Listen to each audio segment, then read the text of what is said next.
वक्तव्याचा आम्ही निषेध केलेला आहे। जे राहुल गांधी बाहेरच्या देशात जाऊन बोलले त्यांच्या मनातली कटकट म्हणजे मनात एक ओटावर एक आणि पोटावर एक अशा प्रकारे त्यांनी वक्तव्य त्या ठिकाणी केलं।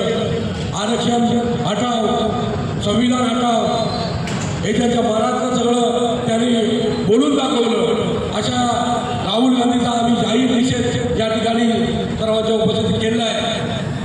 या काँग्रेस आणि महाविकास आघाडी याला या देशाची जनता येत्या काळात दाखवून देईल की यांची जी मनातली इच्छा आहे ती इच्छा आता सर्व जनतेला समजलेली आहे।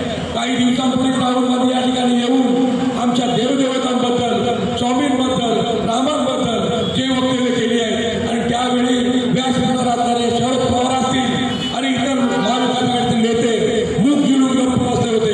हे सर्व आमच्या भारतातील जनतेने बघितलेलं आहे। तेव्हा या सर्वांचा धिक्कार आहे आणि याचा सर्वांचा आम्ही निषेध करत आहोत आणि राहुल गांधीला या ठिकाणी आमच्या भारतातील जनता धारा देणार नाही।